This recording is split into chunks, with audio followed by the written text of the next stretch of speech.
bata po ako, ano po. Lagi ko po si Lola katabi matulog. Simula po, maliit po ako. Hanggang po sa mag-18 years old po ako. Katabi ko rin po si Lola matulog. Tapos po hanggang sa magkaanak po ako, yung mga anak ko po, inaalagaan din po ni Lola, hinanap po niya lagi. Tapos yung hindi ko po makakalimutan na memories na kasama si Lola kapag po may problema po ako, si Lola po pinupuntahan ko po siya lagi, tapos sa kanya po ako umiiyak. Bawal umiyak. Tapos po kapag nakaiyak na po ako kay Lola, okay na po ako. Tapos po kapag po may pension si Lola. para mula iyak. Tuwing po sila nagpe-pension, lahat po ng apo, iniisa-isa po na yun, from pinakabata hanggang sa pinakamatanda. Depende sa edad po yung binibigay mo. 20 kasi lagi kasama. 20 sa akin kasi lagi ko po siya kasama, lamang. Ay, naka-20 din ako. Kumanon sa akin yung camera. Po kasi, siguro po yung pinaka-memorable ko po na nakasama si Lola is nung umalis po si Mama. Ayun po kasi yung time na pumunta rin po ako sa kanya. Actually, every time po talaga na umiiyak ako sa bahay, pag pinapagalitan po ako or meron ako Kasalanan ko gawa pa. sa bahay. Ganun. Kay Lola po ako umiiyak. Tapos, lagi niya nang sinasabi na huwag daw kasi matigas yung ulo ko. Tapos, Totoo naman.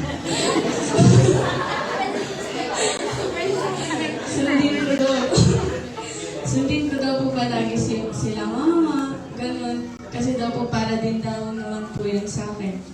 Tapos, siguro po yung last iyak ko po kay Lola is, ayun nga po yung pagkaalis ni Mama. Grabe po talaga yung iyak ko nun sa kanya. Tapos, nung nagkasakit po siya, pinagpipray ko na po siya nun kay Lord na pagalingin po siya, ganun.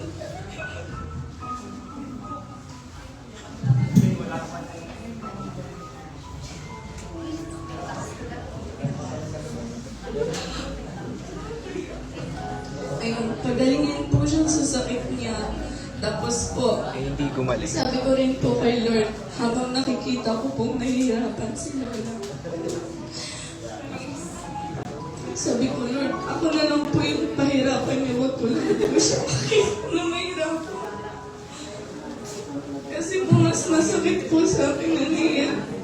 Na nakikita ko po siya nahihirapan. Tapos ayun po, nung may sakit po si Lola, one call away lang po ako pag sinasabihan po ako ni Mama or ni Tita na bantayan daw po si Lola kasi gusto ko rin po mag-spend ng time kay Lola. Kaya po, pag wala po akong pasok, lagi lang po ako nasa bahay nila. Tapos, habang binabantayan ko po si Lola, lagi ko po siyang tinititigan. Tapos, pinagpipray ko lang po siya palagi kay Lord. Tapos, pag pumunta po kasi ako sa bahay nila Lola, lagi niya po ako niyayakap. Tapos hinihimas niya po yung mukha ko. Hindi ko po alam kung kung pinaparamdam niya po yun kasi alam niyang mawawalan siya, ganun. Tapos yung huli ko pong narinig sa kanya is, nagtithank you siya sa akin kasi hindi ko nga daw po siya iniiwan, ganun. Nagtithank you po siya sa akin kasi inaalagaan ko daw po siya. Kasi po, nag-open din po sa akin si Lola about sa mga, sa Love mga, life niya. ina-open niya yung mga inaalagaan ng bata dati. Sila kuya daw po, iniwan daw po siya. Kaya sabi ko sa kanya, Lola, hindi kita iiwan. Ganun. Hanggang sa pag-ising ko na lang po.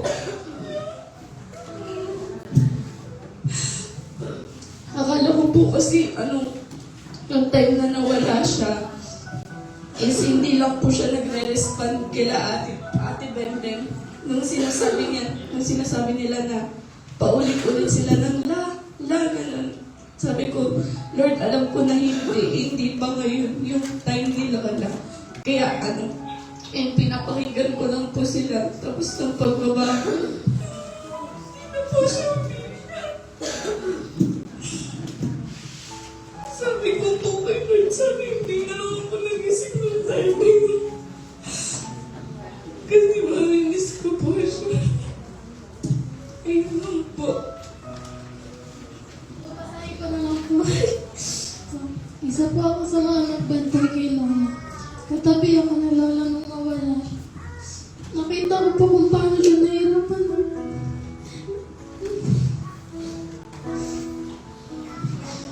Hirapan sa paghinga. Nanonood pa ako ng mutya ng section sa tabi niya. Kasi kala ko natutulog lang siya. Pero pagtingin namin ni Soy, hindi na siya gumagana.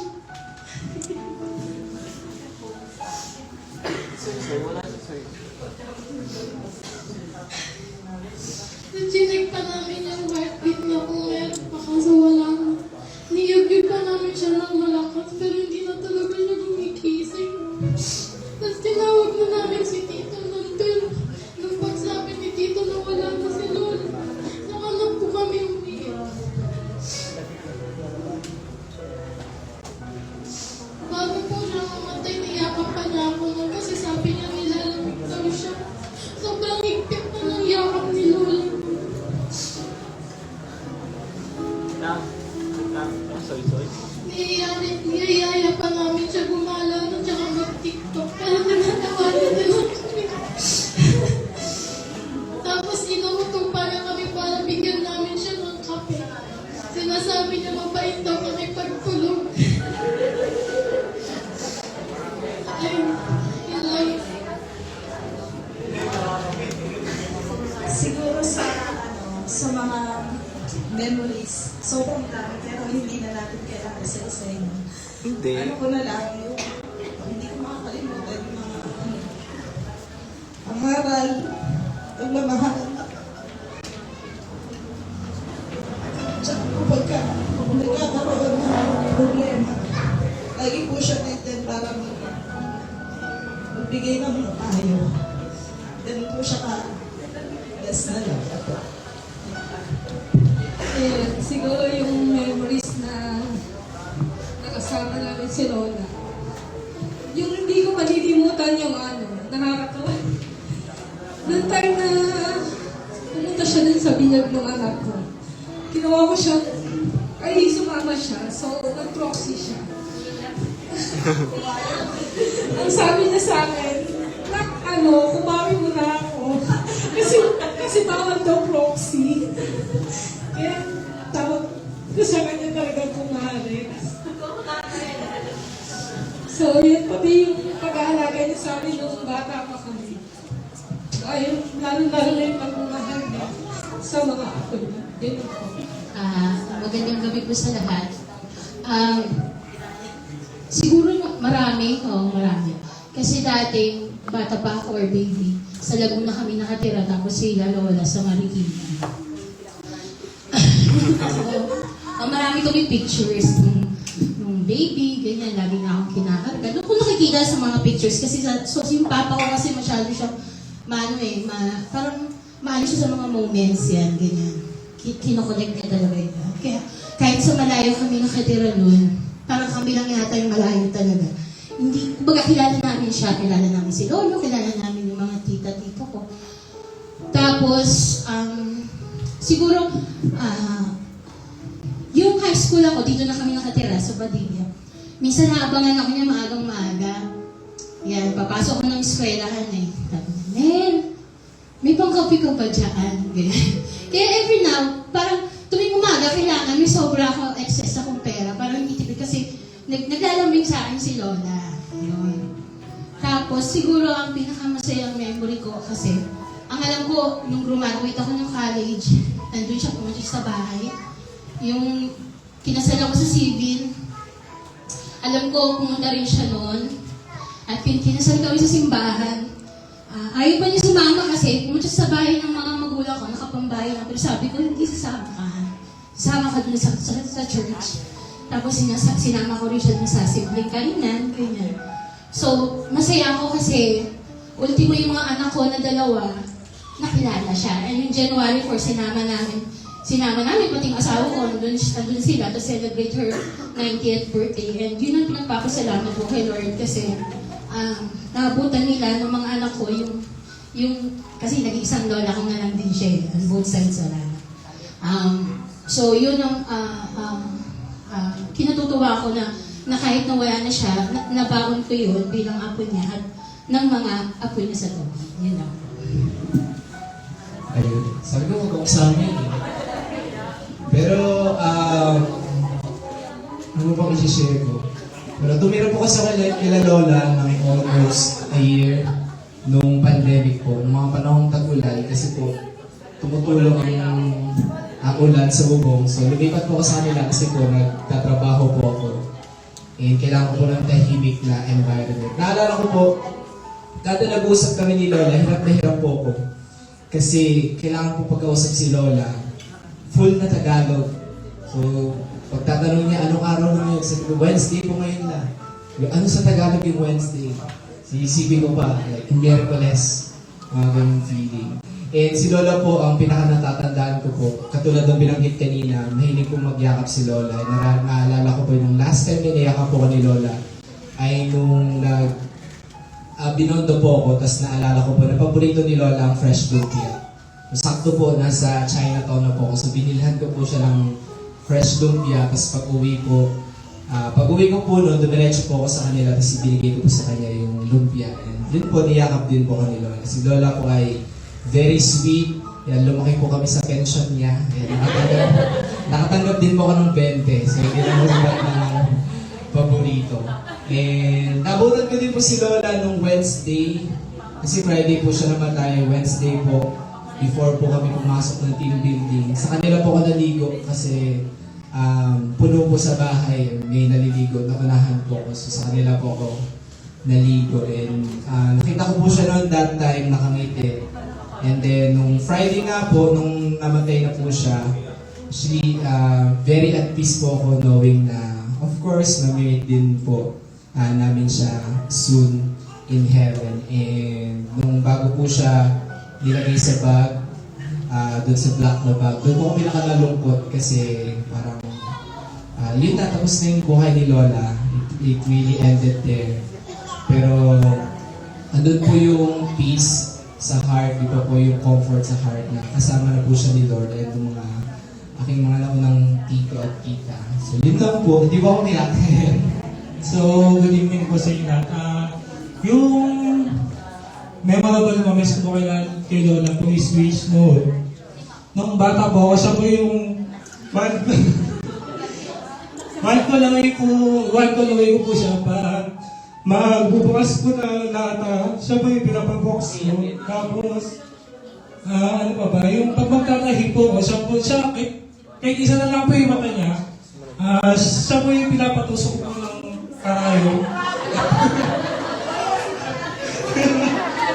Kahit isa na lang po yung mata niya, siya po yun. Ayun nga po, kagayarin ko nila lahat, pag pupunta po ako sa bahay ni Lola, may niyakap din po ako, tsaka may, ewan ko, kinikiss din po ako kahit sa pisngi po, ayun lang naman po. Tsaka, ayun nga po, lagi pong inaasam namin si Lola dati, na, ayun, pag tuwing gabi, baka napupuna siya ng is, tapos alam niyo na yun, ngayon lang, ayoko naman po.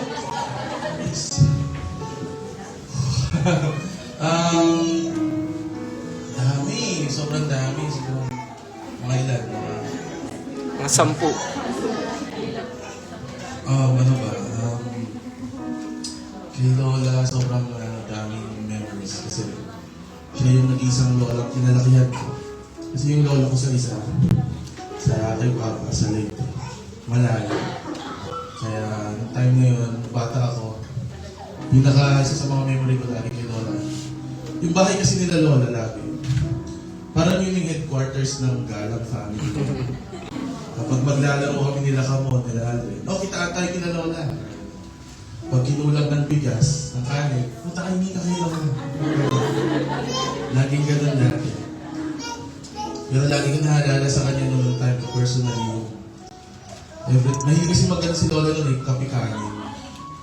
Tapos pag pupunta ako doon, lagi ako meron magpapapak ako ng Milo, papapak ng gatas. Tapos, siguro ang magkakasundo kaming mga magpipinsan is yung mapagbigay ng namin Lola. Na magbibigay siya ng palihim. Alam lang namin yung natatanggap na niya is maliit lang galing sa pension. Pero every time na pupunta kami doon lagi, di pwedeng hindi siya magbigay. Hindi pwedeng hindi siya mag-agutan lang. Kaya sobrang nakakamiss yung doon. Nakakamiss yung memory ko na yun. Siguro kung meron akong gusto, mas bumalik pa yung parang gusto kong bumalik yung panahon na gusto kong mag-time travel ba na maging bata ulit. Kasi parang ako medyo nakulaman ako na mag-spend time sa lola ko. Kasi nung time na nag-college na, medyo naging busy na eh. May mga buwan na hindi ko siya nakikita, may mga buwan na hindi ko siya nabibisita. Kaya mayroong regret din sa akin na sana mas nag-spend ako ng time sa kanya. Nung bata ako, naglaro ko lagi. Pero, anyway, naging blessing siya sa amin, sa akin. Personally sa aking buhay. Kung galing siya kalambing, lagi niya ako inaasar noon, lately, kailan daw ako manganganak. Pagkayakap siya sa akin para ka na si Kuya Ryan. Tapos, nung nga yung late, yung malakalang buwan, natawag niya sa akin lagi Iyan. Anak ni Paul. Basta tama ka na yun. Kahit paano malapit. Kasi yung time na yung mga nakaraang buwan, nakalimot medyo nagkaroon ng ganung situation na hindi nila nakikilala.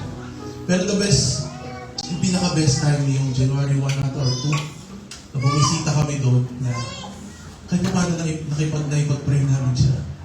Naipag-pray namin siya ang dalawang asawa, kasama si Tita Judith, si Mama. Yung time na yun, very nag-aalangan kasi hindi nga siya makasunod sa amin sa prayer. Hindi niya ako naririnig, hindi niya ako makakilala. Pero nung time na nag-start ako mag-pray, prayer of acceptance, nakamama kasi lumilos ang Diyos mo kasi napakalinaw, words by words, sinunod siya sa akin. Kaya right now, syempre malungkot, wala yung lola namin lala. Pero happy ako at confident ako kung nasan siya ngayon. Masaya siya at peaceful, wala sakit, at for sure nakamiti siya sa ating lahat. Yan lang po, thank you. Ako po yung unang sabi ko sa akin dyan ay sobrang napakabait niya. Talagang wala akong masasabi sa kanya. Kahit na pagalitan niya ako, hindi ako nagkumalaban, hindi siya masamaan mo sa kanya. Dahil nirespeto ko siya kahit ganyan siya. At yung ako mahamay na, doon ako sa bahay nila noon. Ay yun, sa mama ko. Tapos time na uuwi kami sa kanila. Sa buwan kami sa kanila, sa buwan. At tuwang-tuwa naman yung mga tita niya sa anak ko, si Rosel, kasi matabangan ko, baby siya. Nag-aagawan sila kahit mga pinsan niya. Ngayon, parang nakukulit ako noon, isang beses, may dala siyang nilupak. Yung bahay pa nila, kahoy, nahulog. Sabi niya sa ako niya, sa anak ko, Rosnel, may nilupak ako, takbo siya ganyan. Diretso. Sa may lupa. Tapos yung pagpapasok ako, kasi dati sa Shumat ako siguro pumapasok. Ngayon, sinusubong niya ako sa anak niya, sa asawa ko na.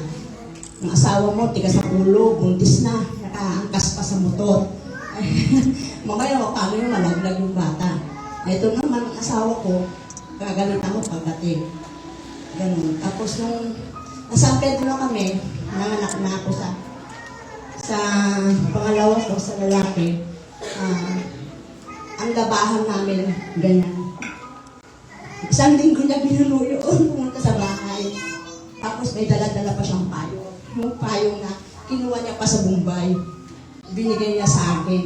Hanggang ngayon buhay pa, sabi nga ng matanda pa sa anak ng lalaki, 36 years. Siguro yung mga 37 na, sa June, 37 na yung payok na yun. Buo pa siya. Sabi ng mga anak ko, dispose mo na yan. Ano yan? Hindi. Ala-ala po ito kay nanay, matanda pa ito sa kapatid mo. Sabi ko ganyan. Hanggang ngayon sa bahay pa. Yun. Ngayon, wala akong nasasabi na mahal ko ang aking biyanan talaga. Kahit kailan hindi ko siya sinagot. Hindi sumama ang loob ko sa kanya kahit ako pagalitan niya.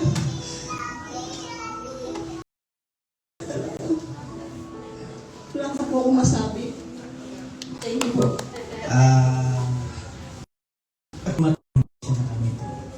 Yun ang parang trademark na palagi siya nakakita. October pa lang, nagpapareserve na siya ng kalendaryo. Simula nung mag-asawa kami ni Mrs. na trabaho na ako sa trabaho ko, kasi doon buwaba ang kalendaryo. October pa lang may reserve na yan. Gusto niya yung malalaking number. Saka si nanay, malalahanin. Yung nakakamiss namin. Once nakita ka niya, kung halimbawa umaga, tinatanong ko nag-almusal ka na. Dadaan ako sa gabi, galing sa trabaho, kakawayan. Siya yung taong masasabi natin, hindi mo na kailangan unahan niya pansinin. Siya mismo ang unang namamansin. Yun ang nakakamiss sa kanya. Siyempre, pagod ako sa trabaho, dadaan ako sa kanila. Hindi ko na siya nahihiligan kasi pagod ako. Tatawagin na. So ayun, start ngayon, dadaan ako sa bahay. Wala nang tatawag. Pag may tumawa, Wala nang tatawag. Yun ang namimiss ko sa kanya. Kasi dati, gulat ka pag may tumawa. bata pa ako, narinig ko na yung relasyon ng biyenan sa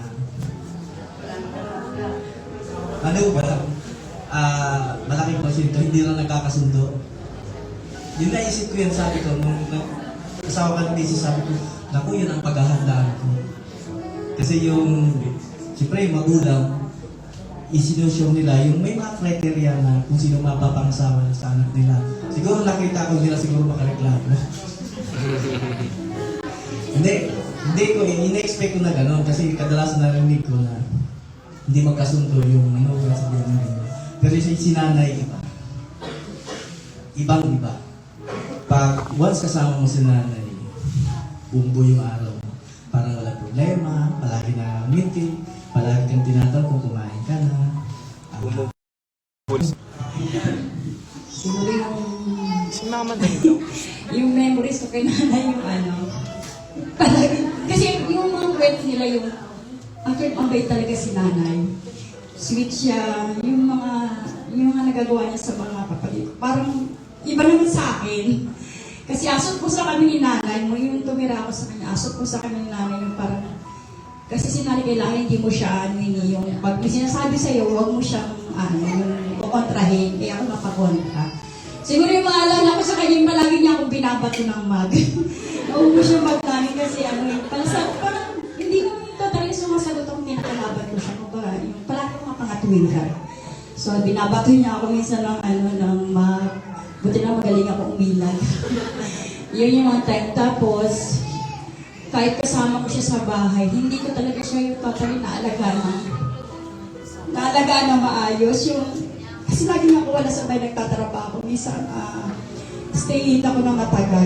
So, pag umuwi lang ako, yung dadaanan ko lang siya, tapos aakit na. Kasi nga, inaano ko siya, iniiwasan ko siya, magtatalo kami lagi. Kasi yun yung sabi ng mga kapatid ko, iwasan ko na lang daw. Kaya minsan lagi lang sa taas, pag-day out ko, sa taas lang ako siya sa baba. And then pagkakain, mauuna siya minsan, hindi kami nagsasabay.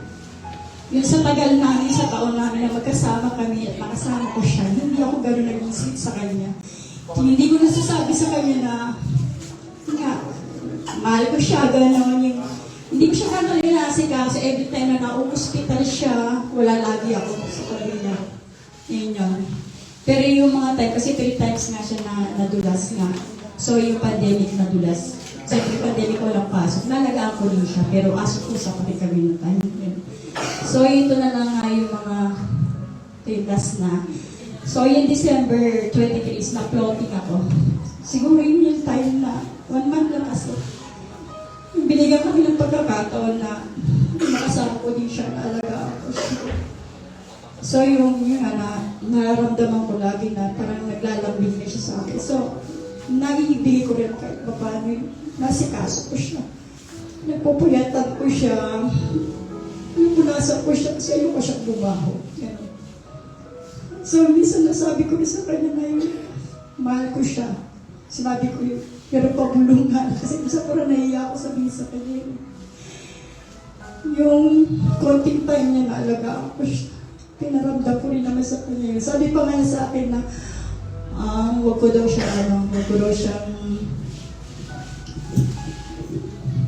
sabi ko niya sa akin, huwag ko daw siya pagsawaan.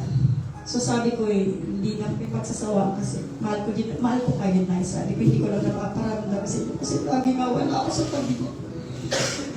So yung time nga niya na ginigisingan ko siya sa gabi, siguro yun yung maalala ko, ginigisingan ko sa gabi, napalta ko siya ng diaper. Sabi niya, yung, minsan medyo nag-ano rin kami, parang nagtataas sabi kami ng boses, pero may sinabi siya sa akin na palagi na pag umalis ako, yung siguro maalala ko sa kanya yung pagdarating kasi ako, lagi sarado na yung gabi na kasi dumarating ako, sarado yung gate, sasabihin niya. Sisilip siya, siguro yun yung maalala ko, sisilip siya sa akin, sabihin, Anjo, dyan ka na pala. Nihintay kita may ulam akong tinira sa'yo, pero minsan time na pagsasabi niya, may ulam akong tinira sa'yo, pero dire-diretso nga ako sa taas. Papahinga na kagad ako, tapos tinatawag niya ako, Dek, sabi niya sa akin, kumain ka na, matutulog ka na lang. Hindi pa rin ako kumikibo, kasi yung mga ulam, inaamoy ko minsan. Kaya parang sasabihin na arte ko daw.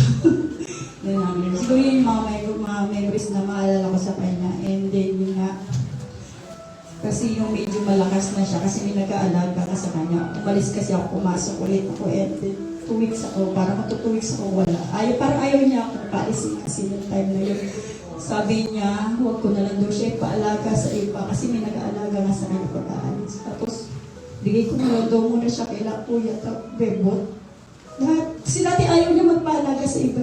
So, binanggit niya na. Bigay raw kay Kuya Bebot daw muna siya, o kay Bernadette, or kila Amboy. Lahat siyang gusto niya na lipatan. Pero, siyempre nga sabi nga, hindi rin na siya kasi nga, mga busy nga rin yung mga trabaho. Yung sa bahay pa rin siya. So, siguro, umuwi ako ngayon, wala na ako kasama sa bahay. So wala nang magtitira ng ulam sa akin. Wala nang magsasabi sa akin na nandiyan ka rin pala, sabay tayo kumain. Siguro yun na lang yung maano ko. Ako naman ang memorable kay nanay. Alam mo, Ate Judith, ikaw lang binabato Ang binibigay, binato rin kami ng tapo. Siguro yung pinaka-the best na bonding namin ni nanay. Nag-aaway din naman kami, pero nandun pa rin yung pag-iingat na niya, naaamuin ka niya talaga. Tapos May 25 yung huling bonding namin magkape. Niyakap ko siya, nagpaalam ako sa kanya. Sabi ko, antayin mo ako ha. Sabi niya, antayin daw niya. Tapos nung Tuesday, tumawag ako sa kanya. Sabi ko ulit sa kanya, antayin mo ako Naya. Ang lagot niya lang yan sa akin. Sige na, magpapahinga na ako. Yun na pala yung paalam niya.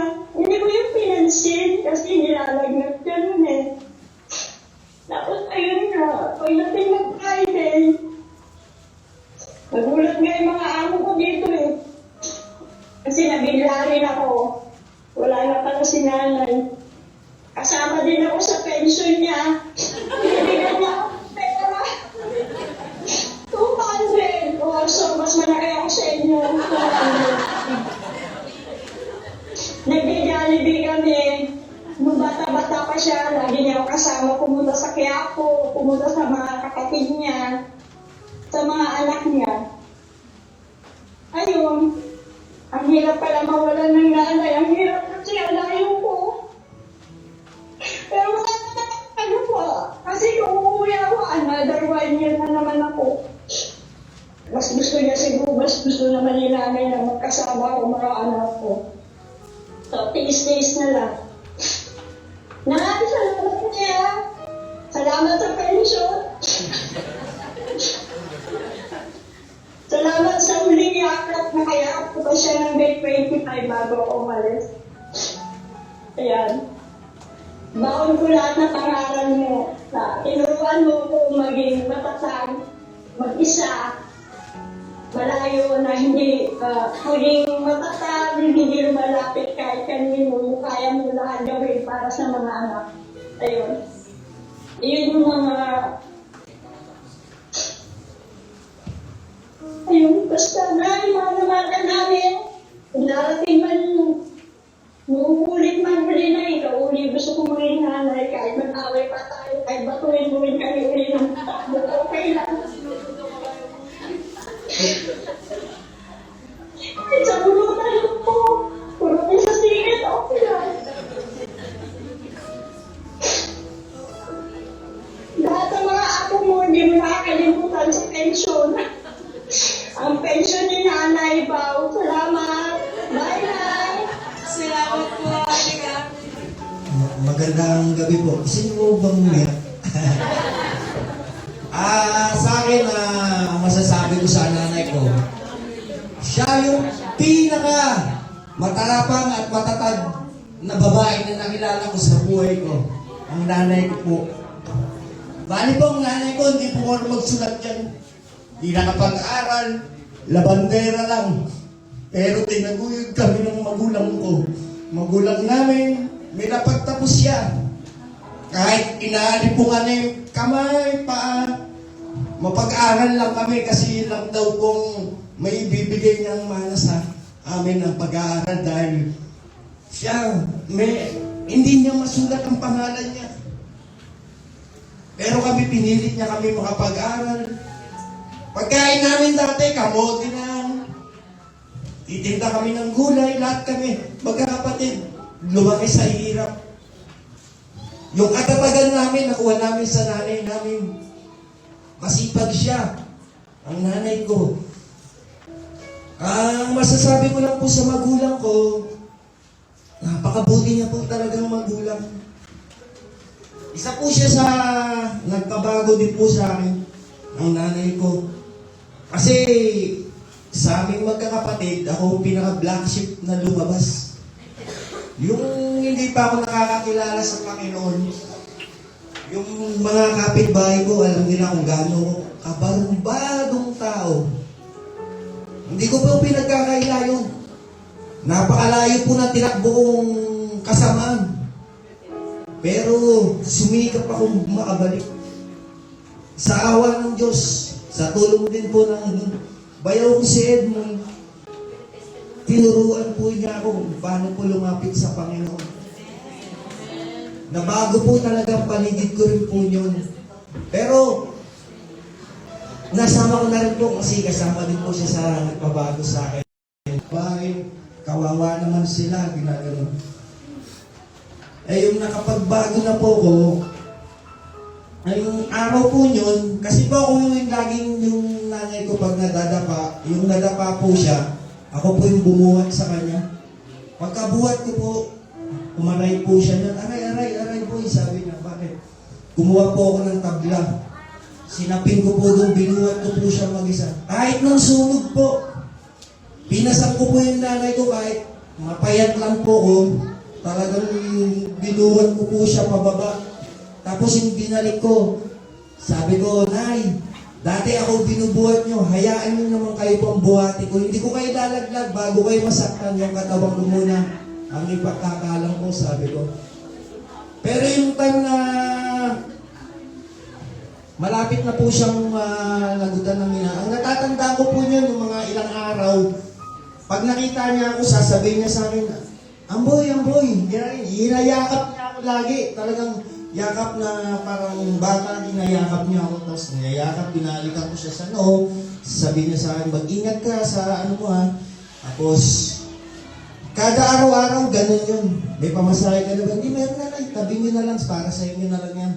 Tapos siguro nakikita niya na nagbago na ako. Tapos, lagi niya akong inayakap. Yun ang hindi ko makalimutan, yung pagyakap niya sa akin. Para siyang bata. Bigla akong may naalala.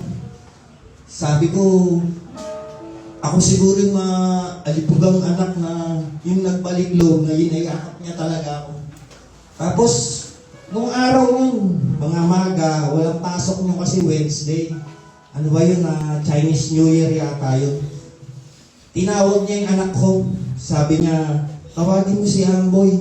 Sabi mo, dasalan ako. Nagulat ngayon ako. Sabi ko, bakit akong magdasal sa nanay ko? Dapat si Ate Badet dahil mas siya. Pinagbigyan ko ngayon nanay ko, dinasalan ko. Sabi ko sa Panginoon, gusto ko pa po sana kung makasama ang nanay namin, palakasin niyo po siya. Pero ang kalooban niyo po ang masusunod, sabi ko. Ipinagkakatiwala ko po sa inyo ang nanay ko. Kung ano pong kagustuhan niyo, maganap nawa po sa buhay niya. Ginanong ko. Pag-aalis ko, mga pagdating na naman ng gabi, pinatawag na naman niya uli ako. Dasalan ko daw uli siya. Doon ko na naraman, ay nagpapaalam na si nanay. Ganun. Dinasalan ko rin. Ganun uli ang dinasal ko. Pagpasok ko ng kinalunisan, ay kinabukasan, ginising ko si Bem. Sabi ko, Bem, yung baon mo, binigay ko na. Tapos sabi niya, sino yan? Si Amboy. Yun lang. Tapos, hindi na ako tumuli sa kanya, umalis na ako. Pagdating ko sa trabaho, mga ilang minuto siguro, tumawag na yung anak ko. Pa, si nanay, alam ko na kagad na sabi ko na lang sa anak ko, huwag kang umiyak, lakasan mo ang loob mo. Kalooban ng Diyos to. Wala na tayong magagawa. Kahit gaano pa karami ang pera natin, hindi na natin masasagip ang buhay ng nanay, sabi ko. Kasi ang Panginoon na kasi ang may kagustuhan. Kaya alam ko sa sarili ko, kapiling siya ng Panginoon. Kasi napulpil niya na yung buhay niya. Kasi nakita niya na yung kaisa-isa niyang anak na barumbado, nagbago na po. Eto po ako yun. Siguro sabi ng Panginoon, tama na yung paghihirap mo, yung anak mong isang inaalala mo, nakabalik na sa akin. Pwede ka nang magpahinga, fulfill na yung buhay mo. Siguro para sa akin, yun ang muling-muling mission niya sa mundo, yung makita niyang si Amboy na barumbado ay nakabalik sa Panginoon. Isa lang ang bilin ko sa inyo mga kapatid, kahit gaano man kalayo ang narating niyong pagkakasala, pwede kayong bumalik sa Panginoon, iayakapin niya kayo at patatawarin po. Sana po, hindi pa po yung lahat, tanggapin niyo ang ating Panginoon. Jesus, kasi siya lang po talagang makakapagligtas sa buhay natin. Hindi lahat ng bagay. Kung anong meron tayo, karangyaan, material na bagay, maging ang buhay natin, pahiram lang sa atin ng Panginoon. Dadating ang araw, babawiin niya lahat. Sabi niya, si Yahweh ang nagbibigay, si Yahweh din ang bumabuhay. Purihin ang ating Panginoon. Magandang gabi po. Ayan. 100 lang sa'yo, boy. Ako tagahawak ng ATM. Ako ang taga-withdraw, di ba? Ako ang ingat yaman ng nanay ko. Ayun. Ngayon, ang dami kong memory sa nanay ko dahil talagang sobrang bait po ng nanay ko. Siguro, aalalahanin ko lang yung maliit pa ako. Kasi, di naman po, di ba, kita-kita naman, magkamukha po kami. Sabi niya, ako daw po yung pinakamaganda niyang anak. Yes. Kasi magkamukha po kami. Ayan, naalala ko po nung maliit po ako, si nanay po kasi ay, ayun nga, katulad nga po sinabi ni Amboy, hindi po siya nakapag-aral kasi nga, nung time na pinanganak siya, ay pariwar, yung gera. So, mahirap ang buhay, parang hindi priority ang pag-aaral kasi kailangan magtrabaho. Pero, naturuan po siya ng tatay kong magsulat ng pangalan, yung Estefania Pigalan, yun po. Then, si nanay ko po ay naglalabada. Hindi po namin yung kinahihiya kasi yung pinaglalabada niya, yung pinapakain niya ay talagang pinaghirapan niya. naglalabada po siya dun sa Roses. Ako po yung body-body niya. Lagi po niya akong kasama. Naalala ko po, dumadaan po kami sa Tioman. Tumitingin po ako ng mga tsinelas kasi dahil nga, sarap po kami sa material. Tsinelas namin, di pa ako, di po namin kinahiya yun. Alam po yun ng mga pinsan ko. Kami po yung bang short namin, ang lalaki ng pagdiplay, kailangan ikiklip. Dumaan po kami sa Tioman. Tumitingin po ako ng mga tsinelas na magaganda. Sinanay ko po, andun po sa puso niya, gusto niya akong bilhan. Kahit po kakarapot lang po yung kinikita niya. Ang ginawa niya po, sinukat niya po sa akin yung sandals. Kasi nga, gusto ko po magkaroon ng bagong sandals. Pero, tinignan niya po yung kinita niya. Naiintindihan ko po na yung hawak niyang pera kasi pambibili po namin yun ng bigas ng pagkain namin.